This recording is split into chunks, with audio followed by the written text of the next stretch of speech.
Au bout du défilé de Dingy s'étire le lac d'Annecy. Sur la rive nord, la vieille ville d'Annecy est une petite Venise médiévale et Renaissance, heureusement réservée aux seuls piétons.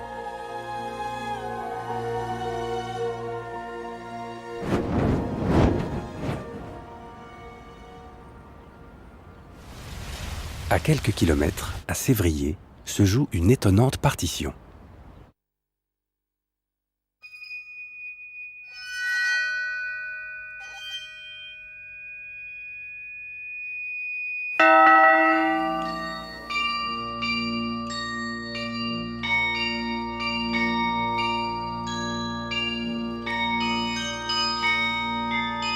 Dans la famille Paccard, fondeur de cloches au bord du lac depuis 7 générations, ce sont les femmes qui en parlent le mieux. Ce qui est fascinant dans l'univers des fondeurs de cloches, c'est le fait qu'on est vraiment dans un métier ancestral. Anne fait régulièrement découvrir la fonderie que dirige Philippe, son époux. Paccard, c'est avant tout une histoire familiale. C'est une entreprise familiale qui existe depuis 1796.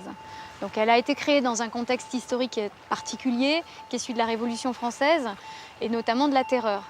Et c'est pas pour rien que la première cloche Paccard porte comme inscription « Si j'ai résisté à la terreur, c'est pour chanter le bonheur ».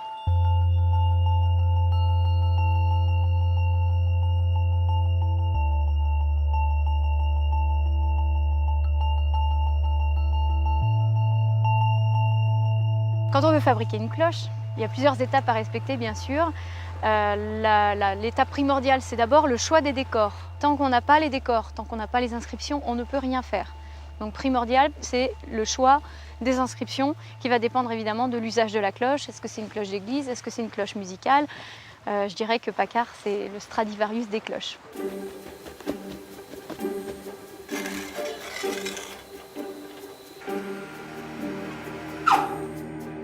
La fonte d'une cloche exige la fabrication d'un moule relativement complexe, composé de 3 parties distinctes.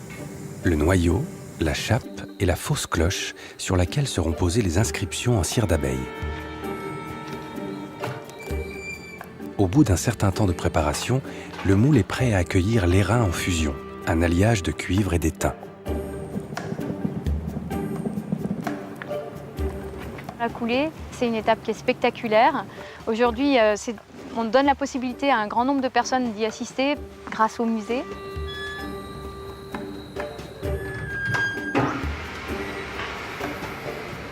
La coulée, c'est toujours quelque chose d'émouvant et nous qui y assistons toutes les semaines, on s'en lasse pas.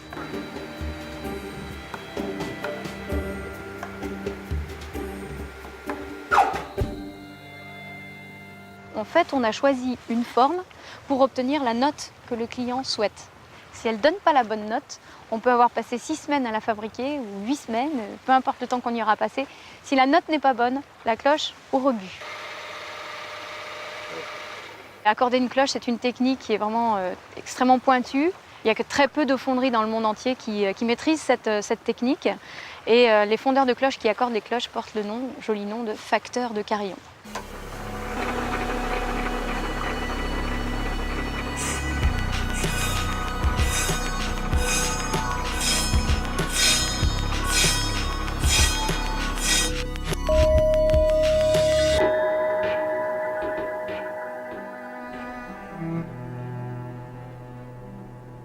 Ce qui fait qu'une cloche va mourir, on utilise souvent une terminologie qui fait penser à un être humain, parce que la cloche a un parrain, une marraine, elle a une voix, elle a une jupe, elle a un cerveau.